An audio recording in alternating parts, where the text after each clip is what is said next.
Hi കൂട്ടുകാരെ, പുതിയൊരു വീഡിയോയിലേക്ക് എല്ലാവർക്കും സ്വാഗതം. അങ്ങനെ നിധി ഗർഭിണിയാണെന്നുള്ള സത്യം എല്ലാവരും അവിടെ അറിയാൻ കേട്ടോ. അതായത് വസുന്ധരയും ശിവാനിയും അറിയാണ്. പിന്നീട് ശിവാനിക്ക് അത് താങ്ങില്ല. അങ്ങനെ നിധിയാണെങ്കിലോ ഗർഭിണിയാണെന്ന് അറിയുമ്പോൾ ഗൗതമിന് എന്താണ് കാണിക്കേണ്ടതെന്ന് ഗൗതമിന് പോലും അറിയില്ല കേട്ടോ.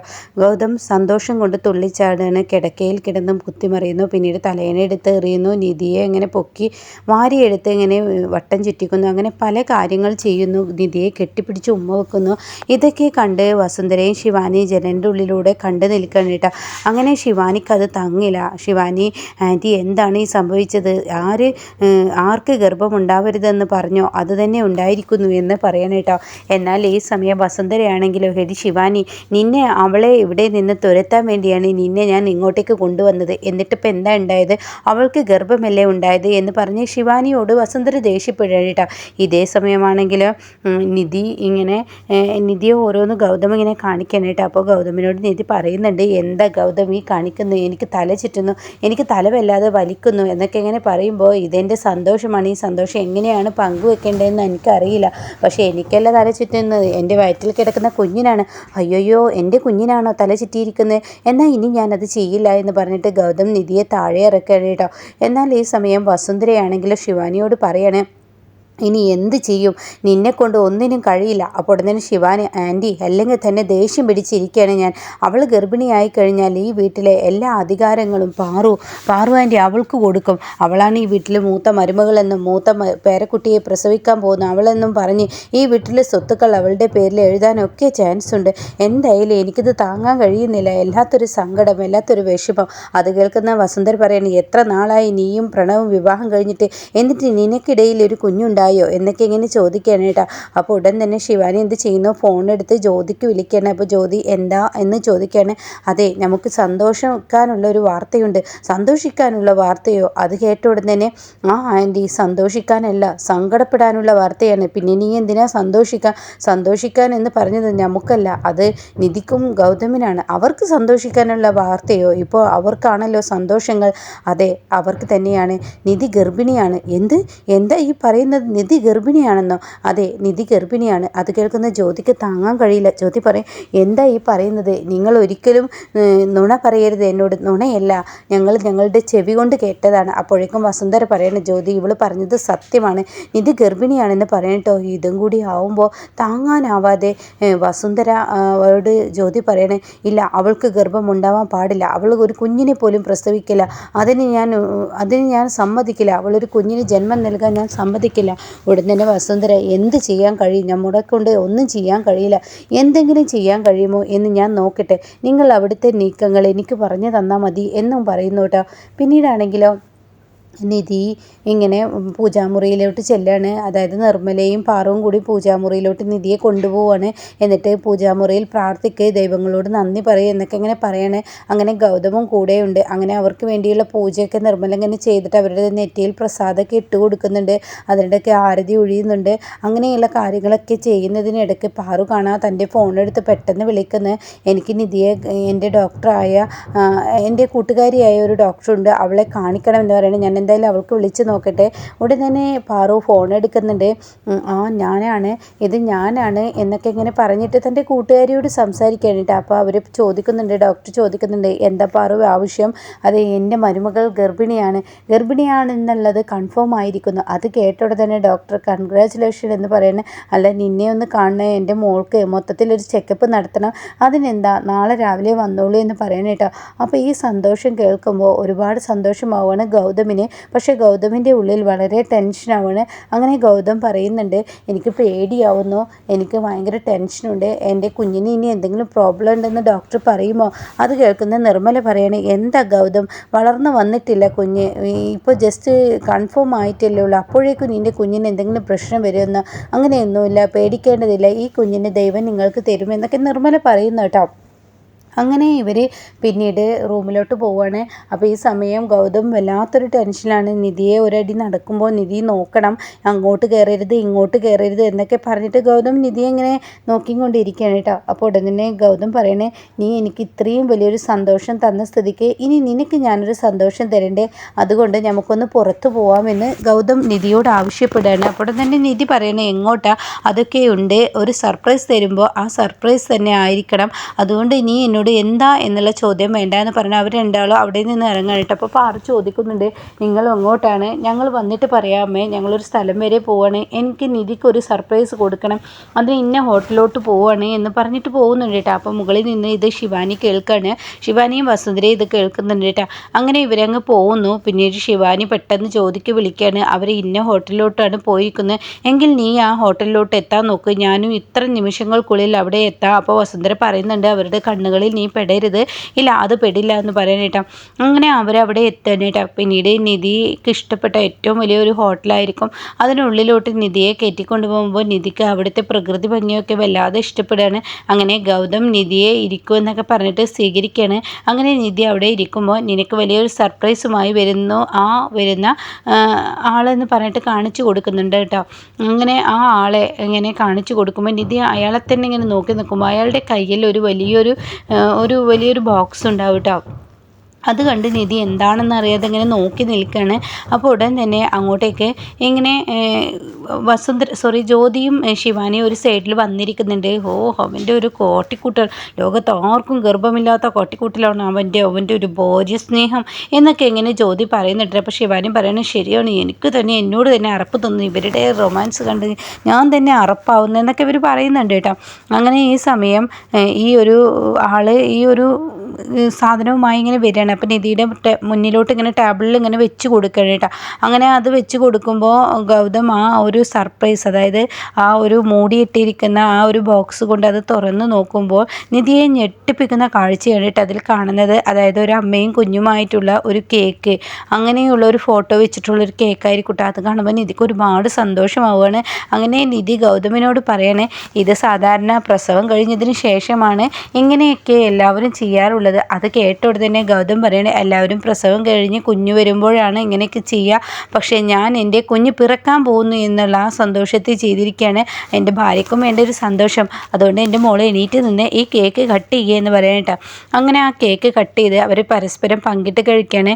പിന്നീട് അവിടെ നിൽക്കുന്ന ആ ഒരാളെ വിളിക്കുകയാണ്, സപ്ലൈ ബോയെ വിളിച്ചിട്ട്, സപ്ലൈ ബോയ് ഇത് എല്ലാവർക്കും പങ്കിട്ട് കൊടുക്കുക, ആ ഹോട്ടലിലുള്ള എല്ലാവർക്കും എത്തണമെന്നും ഗൗതം പറയുന്നുണ്ട് കേട്ടോ. അങ്ങനെ എല്ലാവർക്കും അയാളോട് കൊടുക്കാൻ പറയണം. ഇതൊക്കെ കണ്ട് ജ്യോതിക്ക് ദേഷ്യം പിടിക്കുകയാണ്, ലോകത്ത് എവിടെയില്ലാത്ത ഒരു കാട്ടിക്കൂട്ടൽ എന്നൊക്കെ ജ്യോതി ഇങ്ങനെ ശിവാനിയോട് പറയുമ്പോൾ ശിവാനി പറയുന്നുണ്ട്, ഇവരുടെ ഓരോ ദിവസത്തെ പ്രകടനം കാണുമ്പോൾ ദേഷ്യം പിടിക്കാത്തവർക്കും പിടിക്കും എന്നൊക്കെ ഇങ്ങനെ പറയുന്നുണ്ട്. അങ്ങനെ ഈ സമയമാണ് ഗൗതം നിധിയോട് പറയുന്നത്, നിനക്ക് എന്താ കഴിക്കാൻ വേണ്ടത്, എനിക്ക് നല്ല വെറൈറ്റി ഫുഡ് തന്നെ ആയിക്കോട്ടെ, മസാല ദോശയോ അല്ലെങ്കിൽ വേറെ എന്തെങ്കിലും ആയിക്കോട്ടെ എന്ന് പറയുമ്പോൾ ഗൗതം നോ നിനക്ക് അതൊന്നും തരാൻ പറ്റില്ല. അത് കേൾക്കുന്ന നിധി പറയും, പിന്നെ ഞാൻ എന്താ കഴിക്കേണ്ടത്, നീ ഇപ്പോൾ കഴിക്കേണ്ടത് പരിപ്പ് വർഗ്ഗങ്ങളാണ്, പരിപ്പ് കഴിക്കുക, ഇലവർഗ്ഗങ്ങൾ അങ്ങനെയുള്ള സംഭവങ്ങളാണ് കഴിക്കേണ്ടത്, അല്ലാതെ മസാല ദോശ അങ്ങനെയുള്ളതല്ല. അത് കേട്ട ഉടൻ തന്നെ ജ്യോതിക്ക് ഇവൻ കുഞ്ഞു വയറ്റിൽ പിറന്ന് ഒരു ദിവസം പോലും ആയില്ല, അപ്പോഴേക്കും ഇവൻ്റെ കാട്ടിക്കൂട്ടൽ എന്തൊരു സ്വഭാവമാണ് എന്നിങ്ങനെ ജ്യോതി പറയുമ്പോൾ ഉടൻ തന്നെ ശിവാനി അത് ഏറ്റു പറയുന്നുണ്ട് കേട്ടോ. അങ്ങനെ ഇവർ എന്ത് പറയുന്നു അതൊക്കെ കേൾക്കാനായിട്ട് ഇവർ തൊട്ടരികെ നിൽക്കുന്നുണ്ട്. പക്ഷേ ഇവർക്ക് കാണുന്നില്ല, നിധിക്കും ഗൗതമിനെ കാണുന്നില്ല. കാരണം അവർക്ക് അവരുടേതായ സന്തോഷം പങ്കുവെക്കുന്ന ആ ഒരു സമയമായിരിക്കട്ടെ. അങ്ങനെ ഗൗതം നിധിയോട് പറയാണ്, ഇനി ഇപ്പോൾ കഴിക്കേണ്ടത് അതൊന്നുമല്ല, നല്ലൊരു വെജിറ്റബിൾ വെച്ചിട്ടുള്ള ഒരു സൂപ്പ് കുടിച്ചോ എന്ന് പറയാണ്. ഇത് കേൾക്കുന്ന നിധി പറയാണ്, അയ്യോ എനിക്ക് വേണ്ട, എനിക്കത് കഴിച്ചാൽ ഛർദ്ദിക്കാൻ വരും, ഇല്ലല്ല അത് കഴിച്ചേ പറ്റുള്ളൂ, ജ്യൂസ് ഒന്നുമല്ല കുടിക്കേണ്ടത്, നീ ഇപ്പോൾ ഒരു വെജിറ്റബിൾ ജ്യൂസ് കുടിക്കുകയെന്ന് പറയട്ടെ. ഇത് കേൾക്കുന്ന ഗൗതം എന്താണ് ഇങ്ങനെ ചെയ്യുന്നതിൽ കഷ്ടമുണ്ട് കേട്ടോ. കഷ്ടമല്ല, നിൻ്റെ നല്ലതിനും നിൻ്റെ കുഞ്ഞിൻ്റെ നല്ലതിനും എൻ്റെ പിറക്കാൻ പോകുന്ന കുഞ്ഞിൻ്റെ ആരോഗ്യത്തിന് വേണ്ടിയാണ്. കുറച്ച് നാൾ ഞാൻ പറയുന്നതിനനുസരിച്ച് നീ ജീവിക്കണം, അതുകൊണ്ട് ഞാൻ പറയുന്നത് നീ കേൾക്ക്. ശരി ഗൗതം എന്നിങ്ങനെ നിധി പറയാണ് കേട്ടോ. അങ്ങനെ സപ്ലൈ ബോയെ വിളിച്ചിട്ട് ഗൗതമിനൊരു മുന്തിരി ജ്യൂസും ഈ പറയുന്ന നിധിക്കൊരു വെജിറ്റബിൾ ജ്യൂസും പറയാൻ കേട്ടോ. ഇതേ സമയം ജ്യോതിയാണെങ്കിൽ തൻ്റെ കയ്യിലുള്ള ആ ഒരു ബാഗിൽ നിന്നൊരു കുപ്പി എടുക്കുന്നുണ്ട്. എന്നിട്ട് ജ്യോതി പറയാണ്, ഇതാണ് നല്ല നിമിഷം, നമുക്ക് പറ്റിയ നിമിഷമാണ് ഇപ്പോൾ കിട്ടിയിരിക്കുന്നത്. അതുകൊണ്ട് തന്നെ ഈ ഒരു നിമിഷത്തിൽ ഇവരുടെ പണി നമുക്ക് കഴിക്കാം. ഇവൻ്റെ ആ കുഞ്ഞു പിറക്കുന്ന ആ സന്തോഷമുണ്ടല്ലോ, അത് ലാസ്റ്റ് ഒരു സന്തോഷമായി മാറണം എന്ന് പറയുമ്പോൾ ശിവാനി ചോദിക്കുക, അത് എങ്ങനെ? ഇതാ എന്ന് പറഞ്ഞിട്ട് ഒരു കുപ്പി എടുത്ത്, ഇതാണ് ഒരു വിഷക്കുപ്പി. ഈ വിഷക്കുപ്പി അവളുടെ ജ്യൂസിൽ ഞാൻ ഒഴിച്ചിരിക്കുക. അതൊക്കെ റിസ്ക്കാണ്. സപ്ലൈ ബോയ് കൊണ്ടുവരുന്ന ജ്യൂസിൽ എങ്ങനെ ഒഴിക്കാൻ കഴിയും എന്നൊക്കെ ചോദിക്കുമ്പോൾ അതിനൊക്കെ വഴിയുണ്ട്, അതിനൊക്കെ ഞാൻ നിനക്ക് പറഞ്ഞു തരാം എന്ന് പറയുന്നുണ്ട് കേട്ടോ. അങ്ങനെ ഇവർ തമ്മിലുള്ള സംസാരം ഇങ്ങനെ തുടർന്നുകൊണ്ടിരിക്കുകയാണ്, നിധിയും ഗൗതമും തമ്മിൽ. അപ്പോൾ ഗൗതം പറയുന്നുണ്ട്, ഇനി ഞാനാണ് നിന്നെ നോക്കുന്നത്, 10 മാസം ഞാൻ തന്നെ നിന്നെ നോക്കും, നിൻ്റെ എല്ലാ കാര്യങ്ങളും. അപ്പോൾ ഓഫീസിലെ വർക്കോ അതൊക്കെ വീട്ടിലിരുന്ന് ഞാൻ ചെയ്യും, പക്ഷേ നിന്നെ ഞാൻ ഇനി ഇളകാൻ സമ്മതിക്കില്ല, എൻ്റെ എല്ലാ കാര്യങ്ങളും ഞാൻ നോക്കിയിരിക്കും. ഗൗതം, അതൊന്നും നടന്നു പോകുന്നതല്ല, അതൊക്കെ നടക്കും. എൻ്റെ കുഞ്ഞിനെ എനിക്ക് നീ തരുമ്പോൾ ഞാൻ നിനക്ക് അതിൻ്റേതായ ആ ഒരു ഇത് തരണ്ടേ, അതുകൊണ്ട് തന്നെ അങ്ങനെ നടക്കും. എന്നിട്ട് എന്താ വേണ്ടത്? അതെ, നീ കുഞ്ഞിനെ പ്രസവിച്ചൊരു 2 വർഷം കഴിഞ്ഞ് അടുത്ത കുഞ്ഞിനെ തരണം. അപ്പോൾ തന്നെ ജ്യോതി പറയണ, പിറന്നിട്ട് പോലുമില്ല, അതിന് മുന്നേ അവന് അടുത്ത കുഞ്ഞിനെ കിട്ടണമെന്നായി. എന്താ ഇവൻ്റെയൊക്കെ ബുദ്ധി ഇങ്ങനെ ആയിപ്പോയി, ഇവ എന്ത് ബിസിനസ്മാനാണ് എന്നൊക്കെ ഇങ്ങനെ ജ്യോതി പറയുന്നുണ്ട് കേട്ടോ. അപ്പോഴാണ് ആ സപ്ലൈ ബോയ് ആ ജ്യൂസും ഈ പറയുന്ന ഈ ഒരു സൂപ്പുമായി വരുന്ന കേട്ടോ. അപ്പോൾ അത് കാണുകയാണ് ശിവാനി. അപ്പോൾ ശിവാനി പറയണ, ആ വരുന്ന അവൻ എന്ന് പറയണ. അപ്പോൾ ഉടൻ തന്നെ, ശരി, ഞാൻ പറഞ്ഞത് നീ ചെയ്യില്ലേ? എന്താ ഞാൻ ചെയ്യേണ്ടത്? അവർ തമ്മിൽ എന്തൊക്കെയോ ഇങ്ങനെ സംസാരിക്കുന്നുണ്ട് കേട്ടോ. പിന്നീട് ഈ സപ്ലൈ ബോയ് വരുന്ന ഭാഗത്തോട്ട് ഈ പറയുന്ന ജ്യോതി ചെല്ലാണ്. അങ്ങനെ ജ്യോതി തൻ്റെ ബാഗിൽ നിന്നൊരു പണക്കെട്ട് ഇങ്ങോട്ട് എടുക്കുകയാണ്. അത് എടുത്തിട്ട് അത് നിലത്തോട്ട് ഇങ്ങോട്ട് വീഴുന്നത് പോലെ ചിതറി അങ്ങ് ഇടാണ് കേട്ടോ. അപ്പോഴാണ് ആ സപ്ലൈ ബോയിൻ്റെ കാൽച്ചുവട്ടിൽ അത് വന്ന് വീഴുന്നത്. അപ്പോൾ ഉടൻ തന്നെ സപ്ലൈ ബോയോട് പറയണേ, എനിക്ക് നടുവേദനയാണ്, ഈ ക്യാഷ് ഒന്ന് എടുത്തു തരാൻ സഹായിക്കുമോ? എനിക്ക് കഴിയില്ല കുമ്പിടാൻ എന്നിങ്ങനെ പറയുമ്പോൾ ഉടൻ തന്നെ ശരിയെന്ന് പറയണം. അപ്പോൾ അവിടെ ഒരു തിണ്ണയുണ്ട്. ആ തിണ്ണയിൽ ഈ ഗൗതമിനെ നിധിക്കും കൊണ്ടു കൊടുക്കാൻ വെച്ചിരിക്കുന്ന ആ ജ്യൂസും ഈ പറയുന്ന സൂപ്പും അവിടെ വെക്കണം കേട്ടോ. അതോടുകൂടി ശിവാനി ചെടികൾക്കിടയിൽ നിന്ന് ഈ സൂപ്പിലോട്ട് ഈ വിഷം അങ്ങ് കലർത്താണ് കേട്ടോ. ഇതേസമയം അയാൾ അത് എടുത്തു കൊടുത്ത് അയാൾ അങ്ങ് പോകുന്നുണ്ട്. പക്ഷേ ഇത് ഒന്നും നിധിക്കും ഗൗതമിനെ അറിയില്ല. അങ്ങനെ ഇവരുടെ മുന്നിലോട്ട് ഈ ഒരു സോപ്പ് എത്തിക്കുകയാണ്. അപ്പോൾ ഈ നിധിയുടെ മുന്നിലാണ് ഈ സോപ്പ് ഇരിക്കുന്നത്. അത് കാണുമ്പോൾ തന്നെ ജ്യോതിക്കും ശിവാനിക്കും ഒത്തിരി സന്തോഷമാവാണ്. എൻ്റെ ആൻറ്റിയുടെ ബുദ്ധി അപാരം തന്നെ, എത്ര പെട്ടെന്നാണ് ആൻറ്റി ഓരോ കാര്യങ്ങൾ നീക്കുന്നത് എന്ന് പറയുമ്പോൾ, ഇനി അത് അവൾ കുടിക്കട്ടെ, കുടിച്ചു കഴിഞ്ഞാൽ നാളെ നേരം വെളുക്കുമ്പോഴേക്കും അവളുടെ വയറിനുള്ളിലെ ഗർഭപാത്രം തന്നെ പോകുന്ന ആ അവസ്ഥ അവൾക്ക് എത്തുമെന്നിങ്ങനെ പറയുന്നുണ്ട് കേട്ടോ. അങ്ങനെ ഈ സമയം നിധി അത് കുടിക്കാൻ ഒരുങ്ങുമ്പോൾ നിധിക്ക് വൊമിറ്റ് ചെയ്യാൻ വരികയാണ്. നിധിക്ക് കുടിക്കാൻ കഴിയുന്നില്ല. പ്ലീസ് ഗൗതം, എനിക്കിത് വേണ്ട. അപ്പോൾ ഉടൻ തന്നെ ഗൗതം പറയണം, അങ്ങനെയൊന്നും പറഞ്ഞാൽ പറ്റില്ല, നീ ഇത് കുടിച്ചേ പറ്റുള്ളൂ, ഇത് നിനക്കല്ല എൻ്റെ കുഞ്ഞിനാണെന്ന് പറഞ്ഞ് ഗൗതം ഓരോ സ്പൂണുകളായി ഇങ്ങനെ കുടിപ്പിക്കണം കേട്ടോ. അപ്പോൾ അതുകൊണ്ട് തന്നെ അത് കുടിക്കുന്നത് ഇവർ നേരിൽ കാണുകയാണ്. അപ്പോൾ ഇവർക്ക് സമാധാനമാവുകയാണ്. ഇവർ അവിടെ നിന്ന് ഇനി നിൽക്കണ്ട, ഇനി ആരുടെയെങ്കിലും കണ്ണിൽ നമ്മൾ പെട്ട് കഴിഞ്ഞാൽ ബുദ്ധിമുട്ടാവും, അതുകൊണ്ട് നമുക്ക് പോകാമെന്ന് പറഞ്ഞിട്ട് ഇവർ പോകുന്നുണ്ട് കേട്ടോ. പിന്നീട് ഗൗതമും നിധിയും ആ ജ്യൂസും അതുപോലെ തന്നെ ആ സൂപ്പും ഫുള്ളായി കുടിച്ചിട്ട് തന്നെയാണ് ഹോട്ടലിൽ നിന്ന് പോകുന്നത്. എന്നാൽ ഈ സമയം വസുന്ധര ശിവാനിയോട് ചോദിക്കുകയാണ്, വീട്ടിലെത്തിയ ശിവാനിയോട് ചോദിക്കുകയാണ്, എന്തായി കാര്യങ്ങൾ, നമ്മൾ പറയുന്നത് പോലെയൊക്കെ കാര്യങ്ങൾ നടക്കുമോ? തീർച്ചയായും ആൻറ്റി നടക്കുമെന്ന് പറയാനായിട്ട്. എന്തായി എന്നിട്ടെന്ന് ചോദിക്കുമ്പോൾ അവൾ ആ സൂപ്പ് ഫുള്ള് കുടിച്ചു, നാളെ നേരം വെളുക്കുമ്പോഴേക്കും ഡോക്ടറെ അടുത്ത് പോകുമ്പോഴേക്കും ഇതിൻ്റെ റിസൾട്ട് കിട്ടുമെന്ന് പറയാനായിട്ടാണ്.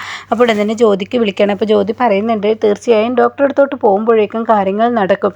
അപ്പോൾ തന്നെ ശിവാനിയോട് വസുന്ധര ദേഷ്യപ്പെടാണ്, എടി നീയാണ് ഗർഭിണിയാവേണ്ടത്, ഈ വീട്ടിലെ ഗർഭം നിനക്കാണ് വേണ്ടത്, നീയാണ് ആദ്യം ഗർഭിണിയാവേണ്ടത്, നീയാണ് ഈ വീട്ടിലെ സ്വത്തുക്കളെല്ലാം അടിച്ചു മാറ്റേണ്ടത്. എന്നിട്ടിപ്പോൾ ആദ്യം ഉണ്ടായിരിക്കുന്നത് അവൾക്കാണ്, ഈ വീട്ടിൽ നിന്ന് അടിച്ചിറക്കേണ്ടവൾക്ക്, അത് ഉണ്ടാവാൻ പാടില്ല. അതുകൊണ്ട് ഇനി പ്രണവിൽ നിന്ന് ഒരു കുഞ്ഞിനെ സമ്മാനിക്കണം. അപ്പോൾ തന്നെ അതൊക്കെ ഏറ്റു ആൻറ്റി, എന്തായാലും ആ ഗർഭം പോകുമോ എന്നാ എൻ്റെ പേടി, അതാണ് എൻ്റെ പ്രശ്നം എന്നൊക്കെ പറയുന്നത് പ്രണവ് കേട്ട് വരികയാണ്. അപ്പോൾ പ്രണവ് ചോദിക്കുകയാണ്, ആരുടെ ഗർഭം പോകുന്ന കാര്യമാണ് നിങ്ങൾ പറയുന്നത്? അയ്യോ, ഗർഭം പോകുന്നതല്ല, ഗർഭിണി ആയതിനെക്കുറിച്ച് പറയുകയാണ്. അത് കേൾക്കുന്ന പ്രണവിന് അത്ര സുഖം തോന്നില്ല. അങ്ങനെ പ്രണവ് പറയണേ, ഏട്ടത്തിക്ക് ഗർഭിണിയാണെന്നുള്ള സത്യം അത് നീ അറിഞ്ഞില്ലേ? ഞാൻ അറിഞ്ഞു, അതിനെക്കുറിച്ച് തന്നെയാണ് ഞങ്ങളിപ്പോൾ ഇവിടെ പറഞ്ഞുകൊണ്ടിരിക്കുന്നത്. അപ്പോഴേക്കും വസുന്ധര പറയണേ, ശരി ഞാൻ പോട്ടെ എന്ന് പറഞ്ഞ് വസുന്ധര പോകുമ്പോൾ ശിവാനി വാക്കുകൾ കൊണ്ട് പ്രണവിനെ മാറ്റാണ് കേട്ടോ. പ്രണവിനോട് പറയണേ, എനിക്കൊരു കുഞ്ഞിനെ വേണം പ്രണവ്, എനിക്ക് വല്ലാതെ ആഗ്രഹിക്കുന്നു, എൻ്റെ മനസ്സ് വല്ലാതെ വിതുമ്പുന്നു, എൻ്റെ മനസ്സിന് അത്രയും തിടുക്കമാവുന്നു ഒരു കുഞ്ഞിനെ കിട്ടാം. അതിനെന്താ, അതിനൊക്കെ അതിൻ്റേതായ ഒരു സമയമുണ്ടല്ലോ. അപ്പോൾ ഉടൻ തന്നെ എനിക്ക് വേണം, ഒരു കുഞ്ഞിനെ വേണം, സമയത്തിന് കാത്തു നിൽക്കാൻ എനിക്ക് കഴിയില്ല, നീ വിചാരിച്ചാൽ എനിക്കൊരു കുഞ്ഞിനെ കിട്ടും എന്നൊക്കെ ഇങ്ങനെ പറയുമ്പോൾ അതിനതിൻ്റെതായ ഒരു സമയമുണ്ട് ശിവാനി. നിനക്ക് കുഞ്ഞിനെ ഞാൻ തരാഞ്ഞിട്ടല്ലല്ലോ, ഈശ്വരനും കൂടി വിചാരിക്കണ്ടേ എന്ന് പറയുന്നു കേട്ടോ. അങ്ങനെ ഇനി ശിവാനി ഒരു കുഞ്ഞിനെ ആവശ്യപ്പെടാണ് പ്രണവിനോട്. എന്നാൽ ഇനി ഇപ്പുറത്ത് വേറെ കഥയാണ് നടക്കാൻ ഇരിക്കുന്നത്.